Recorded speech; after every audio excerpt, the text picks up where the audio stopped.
하나님 말씀 함께 보겠습니다. 하나님께서 오늘 우리에게 주신 말씀은 신약성경 첫 번째 책 마태복음 21장 1절에서 11절까지 말씀입니다. 마태복음 21장 1절에서 11절입니다.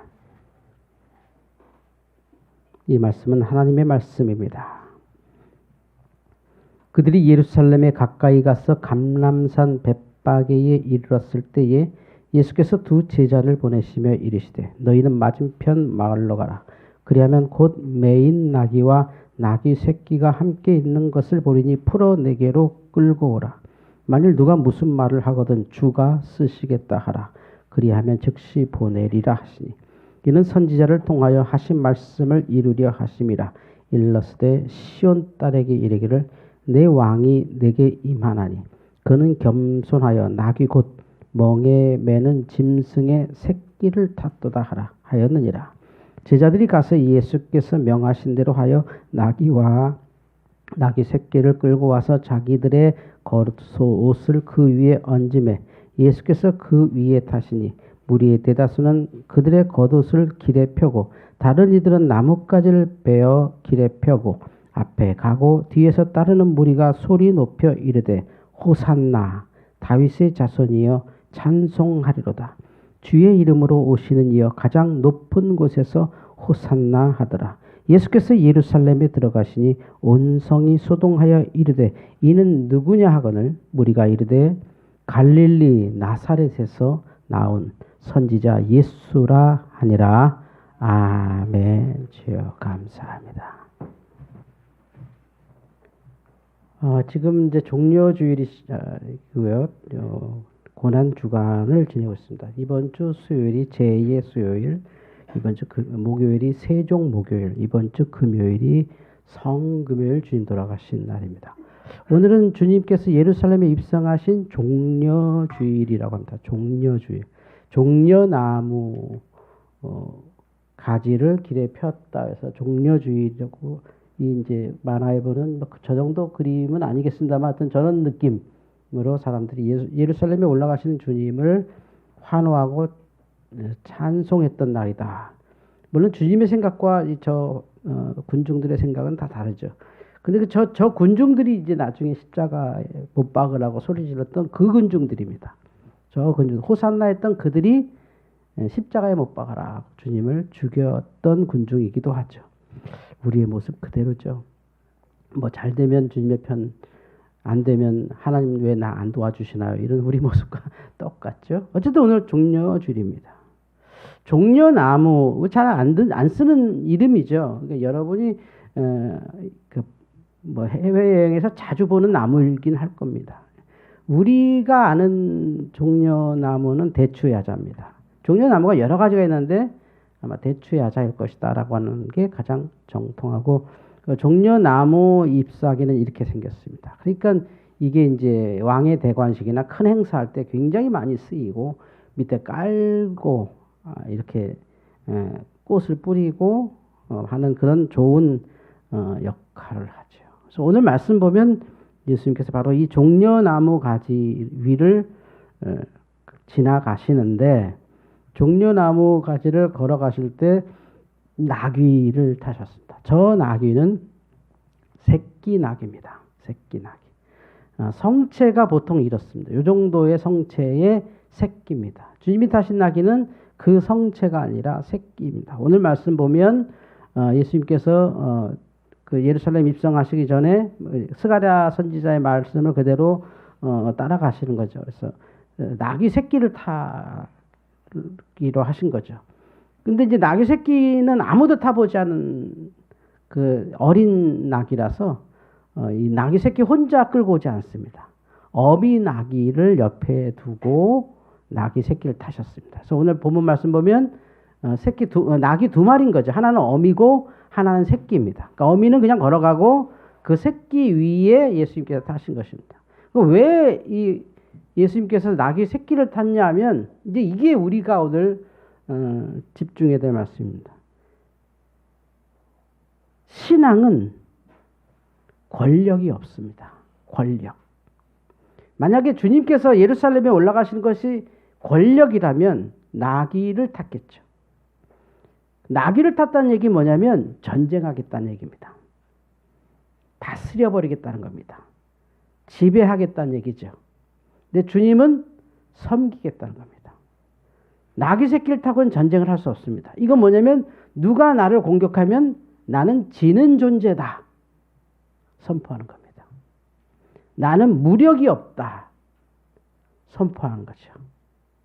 그래서 굳이 나귀 새끼, 아무도 타보지 않은, 그러니까 길들지 않은, 옆에 어미가 없으면 날뛸지도 모르는, 그냥 주저앉아서 사람을 떨어뜨릴지도 모르는 나귀 새끼를 타시고 굳이 예루살렘에 올라가신 이유는 나에겐 권력이 없다. 나는 너희들과 싸우려고 온 게 아니다. 나는 로마를 밟으러 오지도 않았고 이들을 군중을 이끌어서 쿠데타를 할 생각은 없다. 나는 그냥 예루살렘에 간다.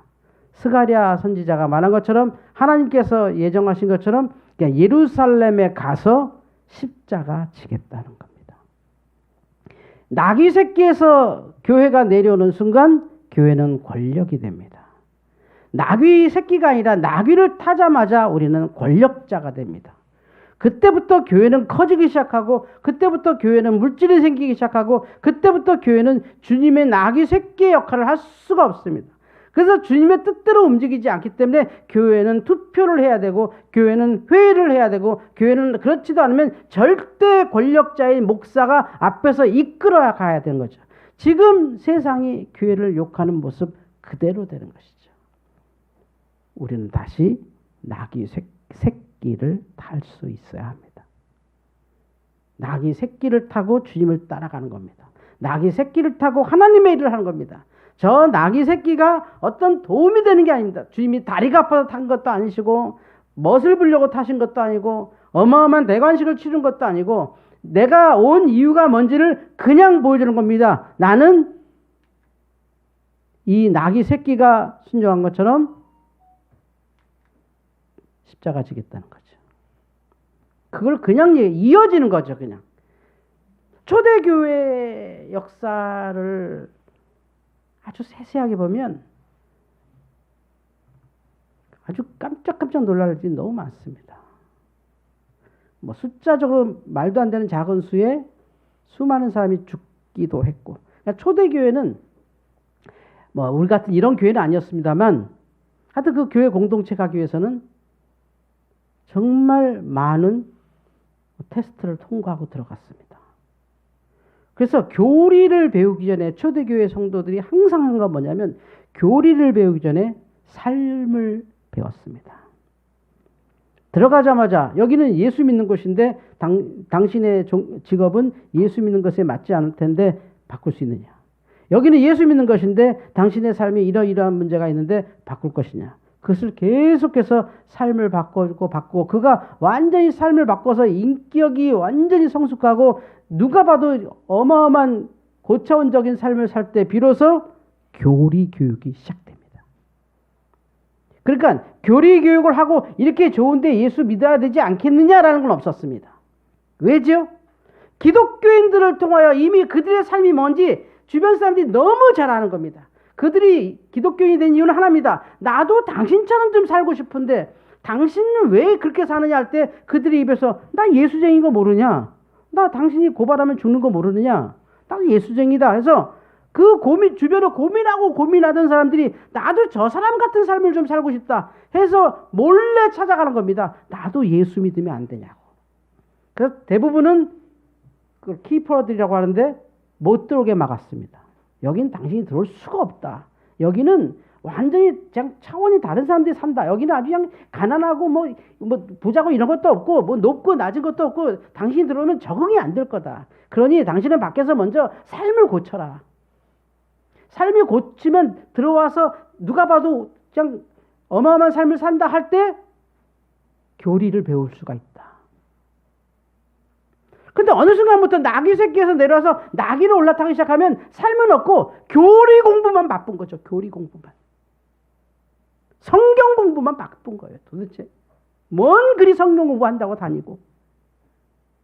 이러면서 세상의 교회에 환멸을 느끼죠.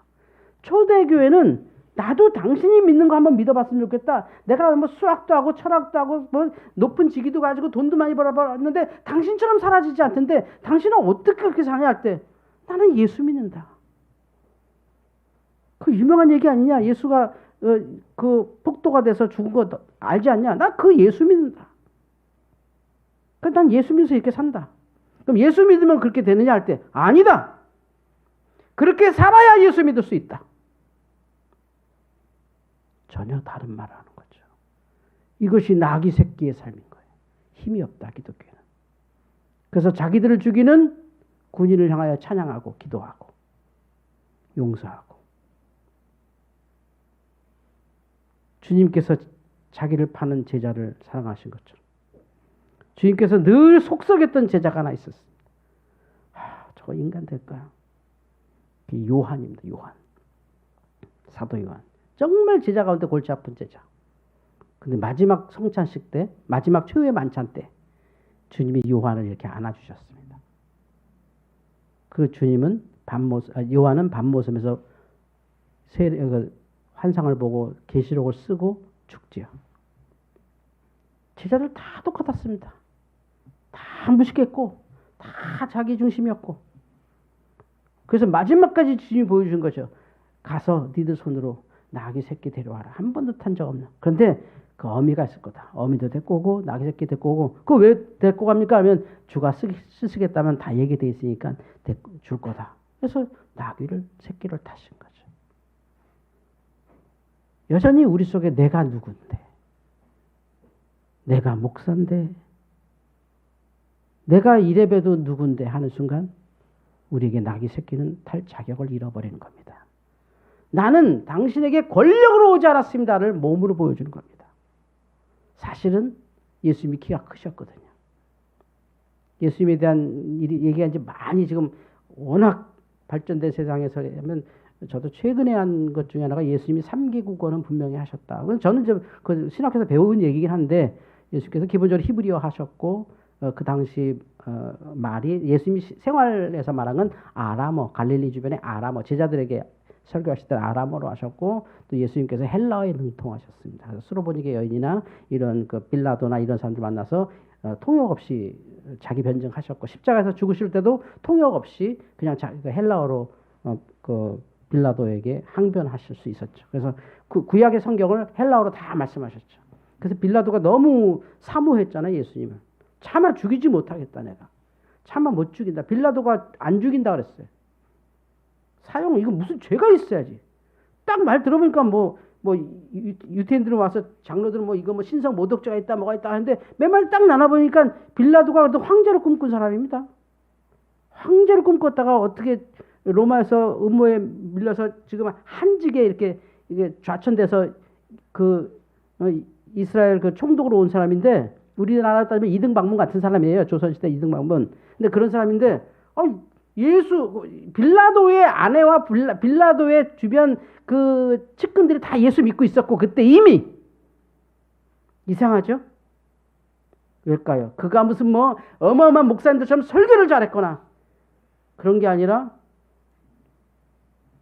주님의 말을 하는 것과 주님의 삶이 그대로니까. 젊은 여자들은 그런 삶을 추앙했고 그래서 빌라도의 부인이 절대 당신의 손에 피 묻히지 말라고 당신 예수 죽이면 큰일 날 줄 알라고 그랬거든요. 그 정도로 예수님은 3개 국어 정도는 능통하셨고 지식도 충분하셨고 품격은 더 말할 나위 없이 예수님께서 나이가 젊으신데도 나이 많은 제자들을 안아주셨으니까 나이 많은 제자들이 예수님을 아버지처럼 느낄 정도 그렇게 사셨으니까 그리고 마지막에 한 게 제자들의 눈에서 마지막 행사가 나귀를 탄 것. 이것이 기독교다라고 말씀하시는 거죠. 그 많은 예수님의 설교를 그냥 한편의 그림으로 보여주는 겁니다. 나는 나귀 새끼를 탔기에 지금 십자가를 진다. 그래서 초대교회는 그런 격이 다른 삶을 살았기에 죽으면서 교회에 찾아왔다는 거죠. 내가 마흔에 죽고 말지 내 이 타락한 로마에서 못 살겠다고 교회로 몰려오다가 300년에 로마가 박살나버린 겁니다. 복음으로. 핍박이 사라지면서 교회에 나귀 새끼가 사라졌습니다. 그래서 나귀 새끼는 보이지 않고 건장한 말들이 뛰어다닙니다. 교회 안에. 실제 귀족들은 예배당에 말 타고 들어왔습니다. 그래서 안 되겠다 해서 예배당 문을 낮췄습니다. 이렇게. 말이 못 지나가도록. 좀 높으면 말 타고 들어와 버리니까. 그런 교회로 타락한 거죠. 그러면서 거기에 권력이 생기고 높은 자리가 생기고 돈이 모이고 실제 일반 백성들은 교회 가지도 않고 자기들끼리만의 리그가 됐으니까 그게 종교개혁으로 다시 가자 해서 지금의 우리의 교회가 된 것이고 안타깝게도 지금의 우리 교회는 중세로 돌아갔습니다. 다 말 타고 다니고 다 자기 자랑하고 다 지멋에 살고 어느 누구도 나귀 새끼를 타지는 않습니다. 구차해서 그렇게 안 삽니다. 곧 죽어도 내가 누군데 그런 것들로 교회에서 계속 시험 들고 왜 저 사람은 나를 무시할까? 내가 못 본다고 무시하나? 내가 못 배웠다고 무시하나? 계속해서 우리가 아주 초대교회 성도들이 상상도 못하는 아주 저질적인 시험만 계속 드는 거죠. 왜 나귀 새끼에 타신 주님을 우리가 인정하지 않는 거죠. 교회는 권력이 없습니다. 교회는 힘이 없어야 합니다. 교회는 때리면 맞아야 합니다. 저는 지금 그렇게 되고 있다고 생각합니다. 정말 많은 사람들이 교회를 막 욕합니다. 욕들을 막 하거든요. 나귀 새끼를 볼 수가 없습니다. 십자가를 볼 수가 없습니다. 아니, 십자가는 있죠. 근데 그걸 지지 않습니다. 다 조직을 운영하고 다 정치를 운영하고 다 그냥 사탕 발리며 녹아나고 최근에 많은 이단들을 재조명하면서 끔찍한 영상들이 돌아다닙니다. 저는 그거 보면서 한편에 마음에 너무 우울한 게 저건 이단인데 진짜 교회는 저렇지 않는데 라는 생각이 마음에 안 들어요. 내가 가면 나도 저렇게 되는구나. 정명석 자리에 가면 내가 그렇게 되는 거지. 하다못해 그 이단 괴수들의 그 범죄, 악행을 다 빼면 그럼 그 교회는 사랑받는 교회냐? 지금 그 교회랑 우리랑 뭔 차이가 있어요? 다 목사님 그러면 아멘 아멘 하고 자, 눈 감으십시오. 헌금합니다. 눈 감으십시오. 하나님이 보십니다. 돈 내십시오. 아이고 감사합니다. 1억 감사합니다. 10억 감사합니다. 이거 목사님한테 광고하고 똑같아진 거죠. 왜냐하면 나귀 새끼 탈 준비가 우리에게는 안 돼 있습니다. 나귀 새끼를 타지 않으면 도대체 주님이 왜 십자가신지 이게 이어지지가 않습니다. 얼떨결에 십자가진 겁니다. 얼떨결에 십자가져서 저 십자가의 아픔, 고난을 막 강조해서 그냥 고난파리, 십자가파리가 돼버리는 거지. 막. 야, 우리 주님이 저렇게 십자가 멋지게 했어. 엄밀히 말하면 주님이 십자가 지셨나요? 구레네 사람은 시몬이 졌습니다. 주님은 잠깐 지다가 못 지셨어요. 몸이 약해갖고. 하도 고문을 당해서 십자가 못 졌어요. 그래서 구레네 사람 시몬이 졌어요. 로마 병정법이 있습니다. 군법에 뭐라고 돼 있냐면 로마 군인이 짐을 지다가 너무 힘들면 아무나 붙잡고 가서 몇 킬로는 의무적으로 지어야 됩니다. 그거 시킨 거예요. 그거. 로마 병정이 예수님이 아무리 때려도 때린다고 뭐 부서진 몸이 뭐 붙습니까? 못 일어나니까 골고다 언덕까지 비아 돌로로사 그 길 굉장히 길잖아요. 그걸 갈 방법이 없잖아요. 도대체. 이 형틀에 묶어야 되는데. 그러니까 구경하다가 얼떨결에 그 구레네 사람은 또 예루살렘 사람도 아니고 구레네에서 촌놈이에요. 예루살렘 사람은 똑똑하잖아. 이렇게 군인 근처에 안 가지. 너 이리 와 그러면 잡히니까 이 사람이 뭔가 하고 보다가 눈이 마주친 거지. 눈 맞추면 안 되는데 바보가. 수학 시간에 선생님하고 눈 맞추면 시키거든. 눈 안 맞춰야 되는데 이게 눈 맞췄네. 너 이리 와 이런 거죠. 법이에요 법. 그래서 구레네 시몬이 대신 지고 주님은 그 옆에 걸어갔어요. 그리고 구레네 시몬의 가족이 초대교회에 다 종교 지도자들이 되죠. 이건 서신서에 나오잖아요. 신기한 거예요, 이 은혜라는 게. 그는 재수 없어서 십자가 대지셨는데 계속해서 예수의 십자가가 은혜로 내려온 거죠. 자기가 졌거든, 그 십자가. 그 주님의 죽음을 그냥 눈앞에서 봤거든. 근데 주님이 십자가 위에서 기도하는 그 7가지 기도 들어봤는데 어떤 랍비에게도 듣지 않았던 얘기. 그 마지막 7마디는 주님이 아람어로 하셨어요. 그래서 로마 사람들이 못 알아들어요. 이게 뭐래냐? 저 사람 뭐라냐? 그 로마 사람들 앞에서 헬라어로 능통스럽게 복음을 전하던 주님이 갑자기 자기가 어렸을 때부터 쓰던 말로 바꾸죠. 엘리 라마 사박다니. 뭐라 그러냐? 유태인도 몰랐습니다.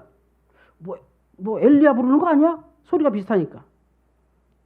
그래서 그걸 번역해 줍니다. 나의 하나님, 나의 하나님, 어찌하여 나를 버리셨나이까. 아주 본질적인 인간으로 내려가서 죽는 거죠. 다 이뤘다고 돌아가셨습니다. 이게 종려주일입니다. 나귀 새끼로 돌아가지 않는 교회는 주님이 쓰시지 않습니다. 물론 안 그런 교회도 얼마든지 교회 커질 수 있고 얼마든지 은혜로울 수 있고 얼마든지 천국처럼 할 수는 있습니다. 그것이 하나님께는 전혀 관심사가 아닙니다. 차라리 나귀 새끼를 타고 가는 성도들을 있는지 주님은 관심을 갖는 것이죠. 우리는 이단 아니라고, 우리 목사님이 정통 신학했다고, 우리 교회는 좋은 교단이라고, 우리는 무슨 교단이라고 아무리 얘기하고 자랑해도 세상 사람들 교회는 똑같이 들리는 거예요. 그 밥에 그 나물이지. 뭐 다르긴 뭐가 달라. 다 목사 밑에 벌벌 떠는 거지. 맞잖아요. 맞네 보니까. 왜냐면 나귀 새끼를 안 타니까. 구차한 일을 안 하니까. 나는 힘이 없습니다를 얘기하지 않으니까. 막 우리 힘으로 막 밀어붙이니까.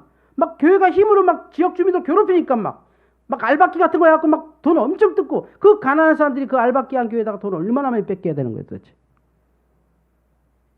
그럼 교회 가겠어요? 그렇게 당한 자녀들이 교회 갈까? 이 종려 주간, 그리고 이 고난 주간에 우리의 나귀 새끼를 탑시다. 이게 뭐냐면 세상 나가요. 우리 힘 없어요. 우리 아무것도 아니에요. 그게 부끄럽다면 기독교인이 아닌 거지. 우리 교회가 얼마나 좋은 교회인데, 우리 목사님이 얼마나 좋은 목사님인데, 우리 교회가 얼마나 시스템이 좋고, 와봐 우리 주차 완비야, 냉난방 완비야, 무슨 호텔이야? 우리 목사님 설교 잘해요. 우리 장로님이 아주 인품 좋아요. 우린 조직이 좋아요. 뭐가 있어요? 우리 교회는 무슨 프로그램 있어요? 무슨 조직 있어요? 뭐 있어요? 그게 세상 사람들이 무슨 관심이 있어요, 그게?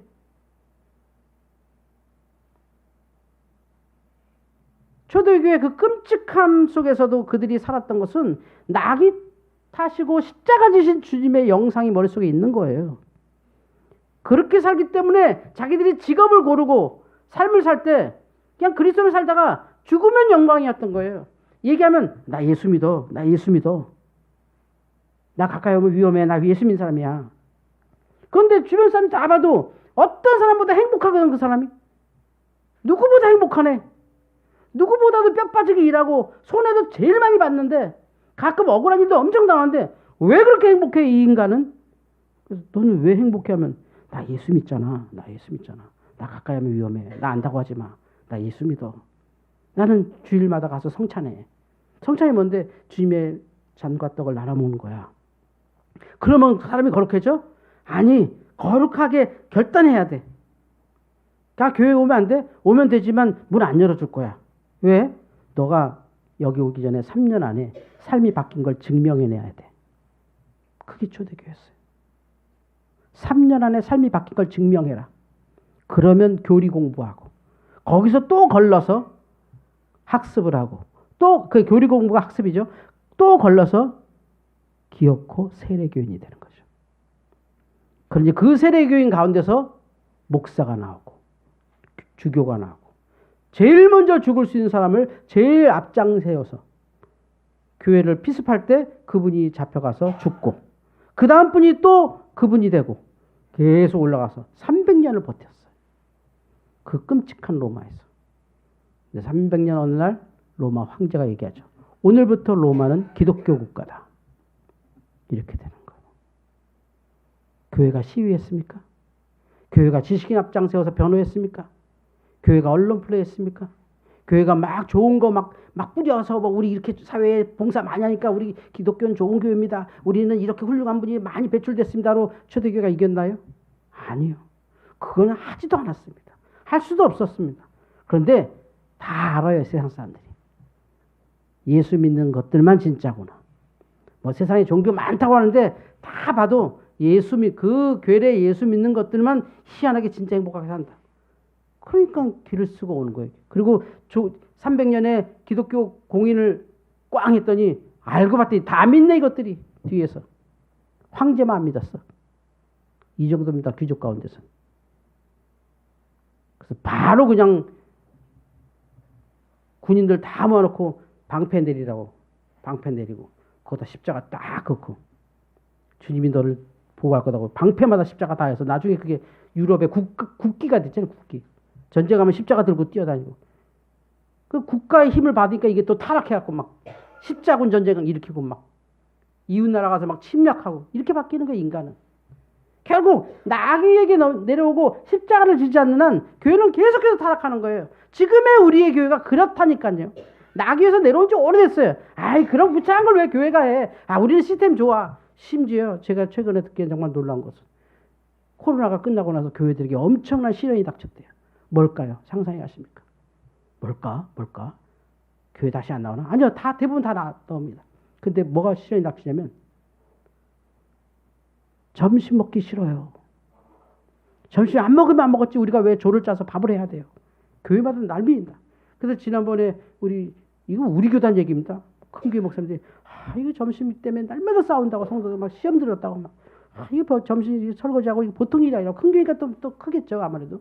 그래서 좋은 아이디어 있다고 목사님 우리 좋은 아이디어 있는데 우리 나눕시다 해서 세미나 오래. 그래서 세미나 갔어. 나는 뭐 점심 잘 먹는 우리 뭐 아름다우신 분들이 아름다운 밥을 날마다 우리가 편하지 하시면 고생스럽잖아. 근데 우리는 뭐 그래도 되는데 뭐 있나 하고 갔더니 세미나 간단해. 급식업체 전화번호 가르쳐줘. 급식업체. 목사님들이 할렐루야 살았다 이제. 얼마짜리입니까? 잘 먹으려면 6,000원이면 잘 먹고요. 우리는 5,000원짜리인데도 뭐 성도들 만족하더라고요. 뭐 차리기부터 설거지까지 뒷정리까지 싹 해준다고. 그러면 그 급식업체들은 돈 벌어서 좋지만 그게 그분들이 교회 와서 급식업체 왔다가 성도들 이렇더라 얘기 안 하겠어요. 자기네 큰 식당 있는데 그 밥 해 먹기 싫다고 우리 부르더라. 도무지 새끼 나기를 안 타는 거예요. 내가 이러려고 교회 와요. 내가 교회 좀 일주일 동안 살다가 일주일 세상에 살다가 여기 교회에서 위로받고 은혜받고 좀 편안히 있어야지. 교회 가서도 내가 설거지해야 되고 교회 가서도 내가 일해야 되는 거예요. 라고 지금 한국에 쫙 퍼져 있어요. 부끄럽죠. 물론 밥 안 먹어도 되고 설거지 안 해도 되는 일이에요. 그러나 십자가 없이 부활이 없어요. 오늘 종료주일 예수님은 왜 낙이 타셨다고요? 나는 권력이 없다를 선포한 거예요. 나 따라와서 대단한 힘 없다. 근데 그렇게 산 사람들이 계속해서 늘어나고 그 주기가 있어요. 주기가. 그런데 우리는 내려가는 주기거든요. 지금. 내려가는 주기에 누가 진짜로 남아있을 것인가. 이걸 하나님 보시는 거죠. 누가 진짜 교회에 남아있을 수 있느냐. 누가 진짜 삶에서 그리스도인으로 남아있을 수 있느냐를 계속해서 보시는 거죠. 그들을 통해서 뭔가 또 새로운 역사를 반드시 일으킵니다. 오늘 종료주일 여러분의 낙이 새끼는 어디에 있습니까? 그 종료주일 주님을 기억하시면서 한 주간 경건하게 사시기를 주의 이름으로 축원합니다. 기도하겠습니다. 주님 감사합니다. 낙이 새끼 타신 주님을 이 한 주간 묵상합니다. 각자 기도하며 새벽기도 줌으로 참여하며 한 주간 은혜롭게 지내다가 다음 주일 부활절 큰 축복의 부활절 되게 하여 주시옵소서. 예수님의 이름으로 기도하옵나이다. 아멘.